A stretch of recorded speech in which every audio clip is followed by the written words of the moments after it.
നവീൻ ബാബുവിൻ്റെ മരണം എങ്ങനെയെന്ന് ചോദ്യം ഇപ്പോഴും ഇങ്ങനെ കുടുംബവും സമൂഹവും മാധ്യമങ്ങളും ഒക്കെ ചോദിക്കുകയാണ്.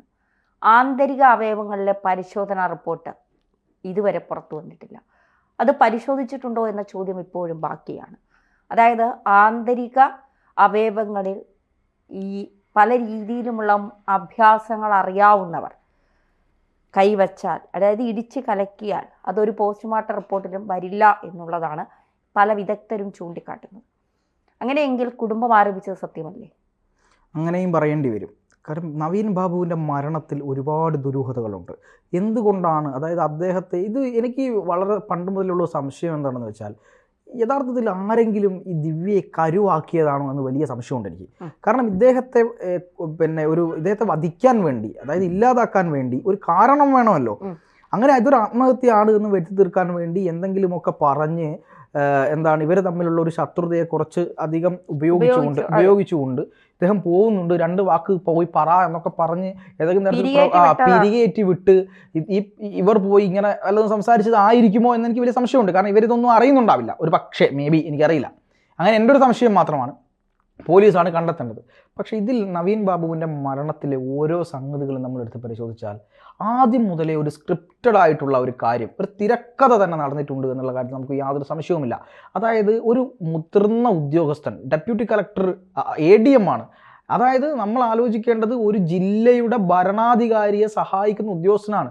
ആ ഒരു ജില്ലയുടെ ചാർജുള്ള ഉദ്യോഗസ്ഥനാണ് ADM എന്ന് പറയുന്നത്. വളരെ പ്രധാനപ്പെട്ട ചാർജുള്ള ആളാണ്.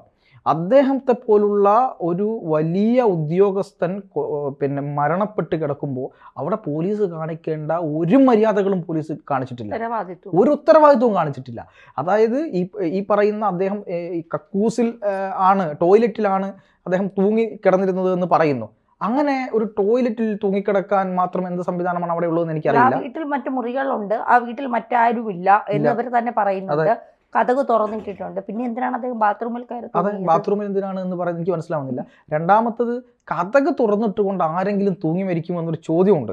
കാര്യം യാഥാർത്ഥ്യബോധമുള്ള ഒരാൾക്കും തന്നെ കതക് തുറന്നിട്ടുകൊണ്ട് തൂങ്ങി മരിക്കാൻ നമ്മൾ അങ്ങനെ ചോദിക്കും, എന്താ കതക് തുറന്നിട്ട് തൂങ്ങി മരിച്ചാൽ മരിക്കൂലേ? അല്ല, കതക് തുറന്നിട്ട് തൂങ്ങി മരിച്ചാൽ മരിക്കും. പക്ഷെ ആ ഒരു അന്നത്തെ ഒരു സാഹചര്യത്തിൽ ആരെങ്കിലും കണ്ടെന്നെ രക്ഷിക്കണമെന്ന് കരുതിയിട്ടല്ലല്ലോ തൂങ്ങുക.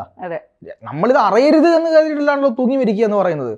അപ്പോൾ തൂങ്ങി മരിക്കുന്നതിൻ്റെ ഒരു രീതിയിൽ ആ വാതിൽ, അവിടെ ആ സംശയത്തിന് മറുപടി വേറൊന്നും കൂടെ ഉണ്ട്.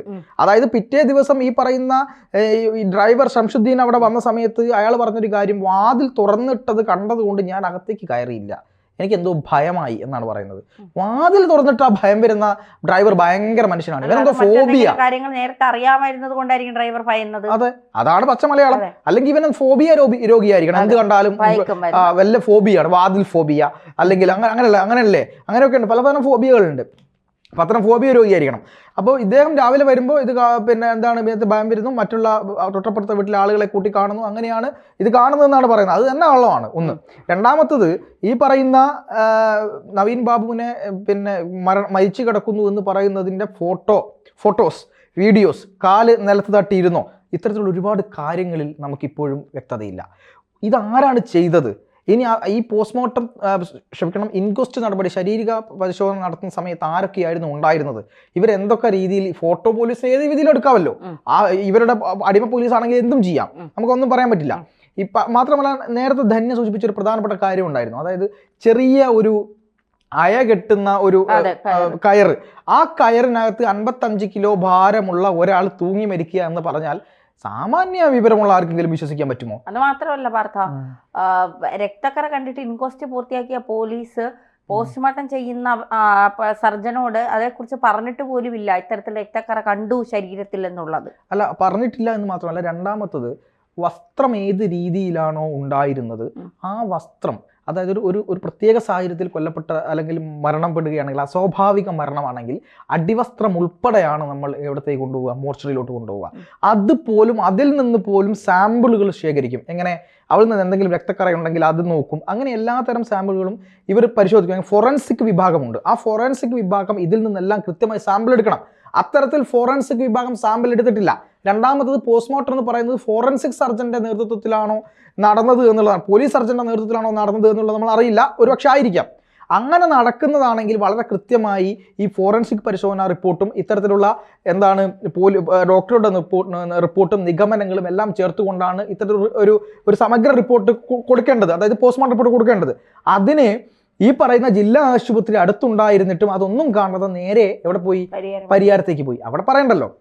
പക്ഷെ ഇപ്പോൾ പറയുന്ന ഒരു കാര്യം എന്ന് പറയുന്നത്, എവിടെ ഈ പോസ്റ്റ്മോർട്ടം റിപ്പോർട്ടിലൊന്നും കാണപ്പെടാത്ത രീതിയിൽ ഒരു മനുഷ്യനെ കൊല്ലാൻ കഴിയില്ലേ എന്നുള്ളതാണ് ചോദ്യം. അതായത് നമ്മുടെ സയൻസിൻ്റെ ആധുനിക വൈദ്യശാസ്ത്രത്തിന് കണ്ടുപിടിക്കാൻ കഴിയാത്ത പല തരത്തിലുള്ള രോഗങ്ങളുണ്ട് എന്നുള്ളത് നമ്മൾ ആദ്യം മനസ്സിലാക്കണം. ഒന്ന്, മാമോഗ്രാം എന്ന് പറയുന്ന ഒരു ടെസ്റ്റ് ഉണ്ട്. സ്ത്രീകൾക്കൊക്കെ നടക്കുന്ന ബ്രസ്റ്റുമായി ബന്ധപ്പെട്ട ക്യാൻസറിൻ്റെ ഒക്കെ ടെസ്റ്റാണ്. ഇപ്പോൾ 1-2 റിപ്പോർട്ടുകൾ വരുന്നത് മാമോഗ്രാം ചെയ്തിട്ട് പക്കയാണ്, ഒരു പ്രശ്നവുമില്ല. പക്ഷേ എന്താണ്, ആ യുവതികൾക്ക് ക്യാൻസർ ഉണ്ടായിരുന്നു, ബയോപ്സിയിൽ ക്യാൻസർ കാണുന്നു. അപ്പോൾ ഇത്തരത്തിൽ നമ്മൾക്ക് കണ്ടുപിടിക്കാൻ കഴിയാത്ത രീതിയിലുള്ള പലവിധ രോഗങ്ങളുണ്ട്, പലവിധ പ്രയോഗങ്ങളുണ്ട്. ഞാൻ ഇവിടെ ഉദാഹരിച്ചത് രോഗത്തിൻ്റെ കാര്യമല്ല, ഒരു ഉദാഹരണം പറഞ്ഞാണ്. നേരത്തെ പറഞ്ഞതുപോലെ ഇത് കടത്തനാടിൻ്റെ മണ്ണാണ്, കണ്ണൂരിൻ്റെ കാസർഗോഡിൻ്റെ മണ്ണാണ്, കളരിയുടെ മണ്ണാണ്. കളരി എന്ന് പറയുന്നത് നമ്മുടെ മനുഷ്യ ശരീരത്തിലെ മർമ്മങ്ങൾ എവിടെയെല്ലാമാണ് എന്ന് കൃത്യമായി പഠിച്ച ഒരാൾക്ക്, മർമ്മവിദ്യ അറിയുന്ന ഒരാൾക്ക് വളരെ കൃത്യമായിട്ട് എന്താണ്, ഒരു ചൂണ്ടുവിരലും 2 വിരലുകൾ കൂട്ടിച്ചേർത്തുകൊണ്ട് നമ്മുടെ മർമ്മസ്ഥാനത്ത്, അതായത് വൈദ്യശാസ്ത്രം അടയാളപ്പെടുത്തിയിട്ടുള്ള മർമ്മങ്ങൾ മാത്രമല്ല നമ്മുടെ ശരീരത്തിൻ്റെ മനുഷ്യനുള്ളത്, കളരിയിലൊക്കെ വളരെ കൃത്യമായ ചില മർമ്മങ്ങളുണ്ട്. അതായത് നാഡീഞരമ്പുകളുടെ പ്രധാനപ്പെട്ട മർമ്മസ്ഥാനങ്ങളുണ്ട്. ഈ സ്ഥാനങ്ങളിൽ കൊടുക്കേണ്ട രീതികൾ പോലെ ഒരു എന്താണ് ആക്രമണം നടത്തിയാൽ, ഒരു ഒറ്റ കുത്തിയാൽ തന്നെ നമ്മുടെ പ്രാണൻ നിലച്ചു പോകും.